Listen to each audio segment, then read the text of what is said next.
Welcome to the mysterious world of Magic Island, a place where anything can happen. Lost to time, hidden by strange forces, and filled with secrets that stretch beyond the imagination. Our heroes have set sail into the unknown, where adventure, danger, and discovery await them at every turn. Each episode brings them closer to unlocking the island's mysteries, but with new challenges. Who knows what they will uncover next?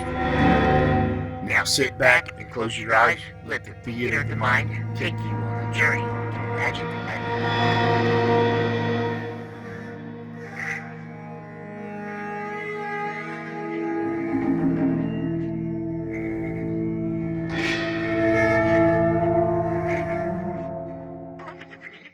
One by one, the members of the Gregory party have seen various portions of the huge Euclidean city below the sea.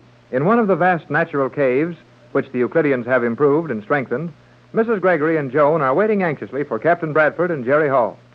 We last saw the captain and Jerry making a vain attempt to rescue G-47 from the swirling waters rushing in upon them, as a series of explosions rocked the walls of the cavern.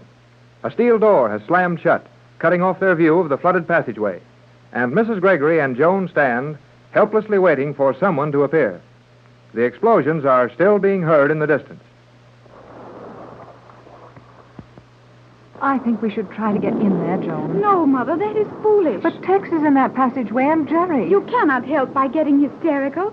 G-47 and the captain will do everything possible to save themselves, and Jerry as well. But if we opened that door, we might get them out. And if we opened that door, the waters of the ocean would rush in and flood this entire city. Every life in Euclidia would be lost. And we're just going to stand here and do nothing? That is not wise either. Let us go to a higher level in one of the other passageways. Very well. But it's so useless, just a waste of time. We do not know that. Come, let us walk as rapidly as possible. This is one time when the all-wise Euclideans got a little taste of their own medicine. Their cleverly designed volcanic eruption is just as apt to destroy their city as it is to drive away any boats on the surface of the water. I know the Euclidean thoroughness of planning much better than you, Mother. It is only a remote possibility that misfortune has befallen G-47. Even if he could manage to escape, what of Jerry and the captain? The captain's life is very valuable to G-47 until his formula is secured for the Euclideans. If G-47 is safe, Jerry and the captain are also safe. I hope you're right, Joan, dear. But I can't feel very cheerful about it. I think we will soon have information of a more definite nature. Is this not Cheops approaching us? It looks like him, and he's in a hurry. He does appear to be excited, and that is not like one of the scientists. If they've had bad luck with their artificial volcanic eruption, you may see a number of these Euclideans jarred out of their irritating smugness. It is Cheops, the master builder, who approaches us. Ah, there you are. Come, Cleostra. Come, Mrs. Gregory. You will follow me. Follow you where? Do you not know enough of Euclidean procedure to refrain from questioning the actions of Cheops? Come, Mother. We will follow Cheops. He may lead us to something of interest, and surely anything is preferable to our present state of uneasiness. You have retained something of our teachings, Cleostra. Oh, very well. I won't forget your greatness or my extreme humility in your presence. But I would like to know if you have any information as to whether the captain and Jerry Hall escaped that flooded chamber. I have no information, and am not interested in securing any. Their absence fails to annoy me as greatly as their presence would. G-47 is with them. What? G-47 is in that flooded chamber with the captain and Jerry. Then come. We must hasten to the control room. Come with me, that you may show me the point at which they were last seen. You're excited enough now. Naturally. G-47 must be saved. Well, I don't agree with you as to that. But as you'll probably be forced to save Tex and Jerry at the same time, we'll help you. I think we are now at the same level as the corridor they were imprisoned in. That is well. We will enter this control room. From here, we may command a view of the surface through our prism reflectors. Enter.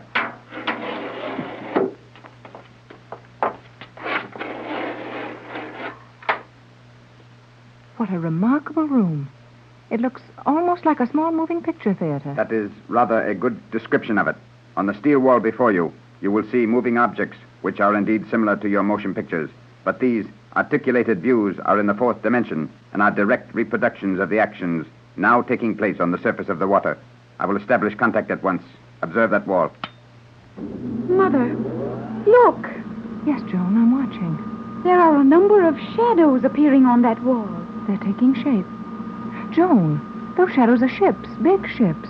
You are observing the movements of the various vessels rapidly leaving this position. Apparently, they have no liking for active volcanoes as an anchorage. Those are the ships which came to rescue us?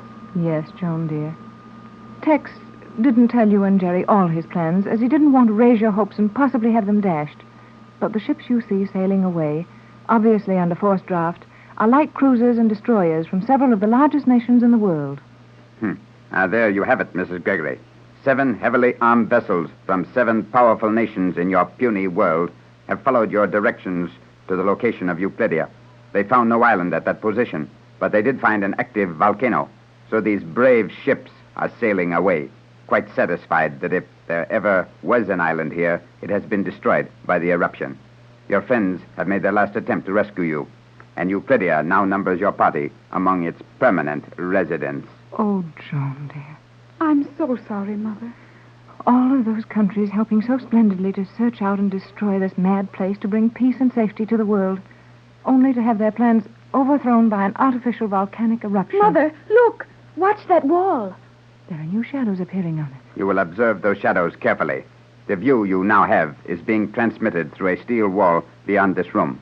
You are viewing the pressure channel from which you escaped, and within which G47 and your friends are now confined. Joan, Tex, Jerry, that place is full of water. Their bodies are pressed against the ceiling. Mother, you must not allow yourself to act this way. But Tex and Jerry... If you will retain your mental balance for a moment, Mrs. Gregory, and give all your attention to the projection before you, you will note that there is at least 2 inches of space between the faces of these men and the ceiling of that corridor. Yes, Mother. Do you not observe that?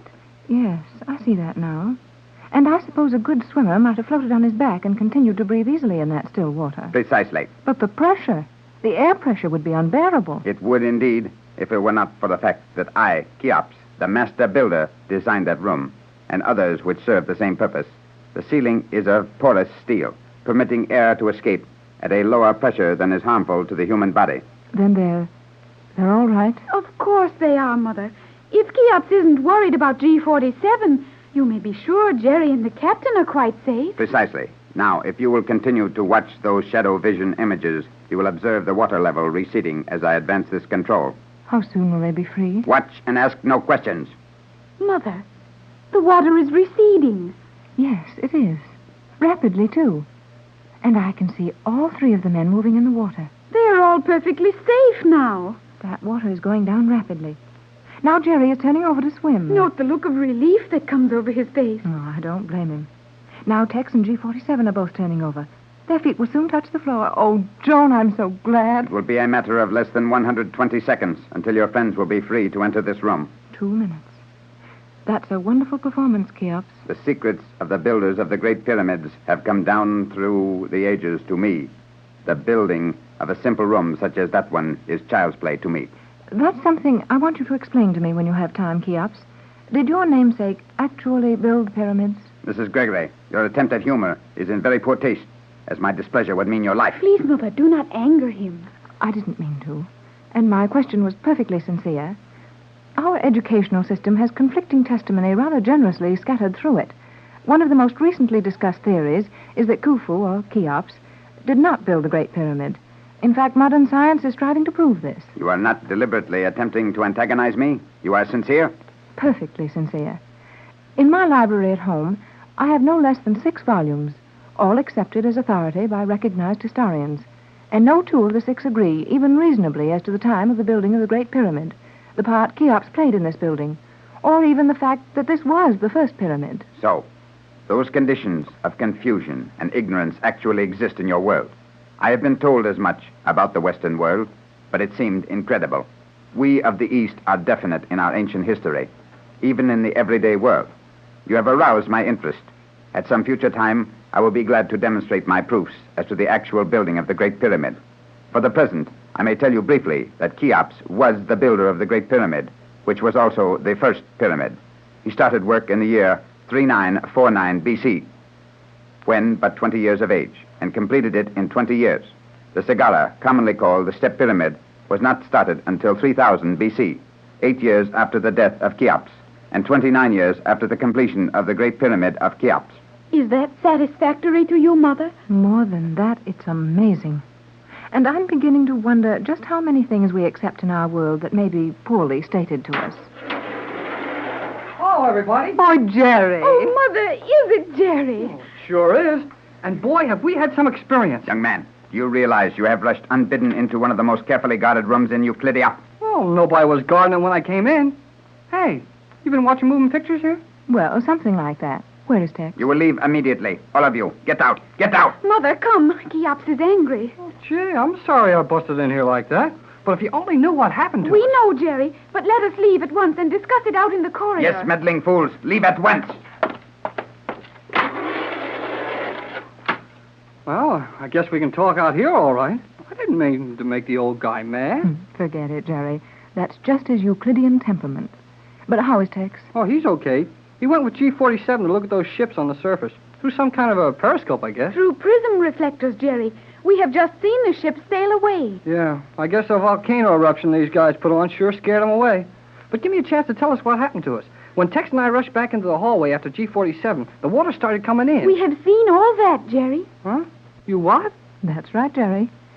Cheops took us into the room where you found us, and with some very wonderful equipment, which he referred to as prism reflectors, he showed us the room in which you were floating on the top of the water. Yes, Jerry, and we could see that you had very little space in which to breathe. Well, all that's over now, and we're all right. The important thing is those ships that were looking for the island. I'm afraid that's all over, too, Jerry. It is indeed all over. Yeah, well, they're gone. And right now, I'll bet their radios are telling the world that the Magic Island was destroyed by that volcano. If they will even believe there was an island, Jerry. And so, another chapter closes on Magic Island. Our explorers have faced mysteries, dangers, and thrills. Yet, the island still holds its secrets close. What lies ahead? New allies or unexpected foes? Make sure you join us tomorrow to find out what awaits on Magic Island, where the adventure never ends. Right here on Golden Age Radio, rumble.com/C/GAR. If you're too impatient to watch all 130 episodes, one per day, there's a link in the description so you can watch all the videos you want all together.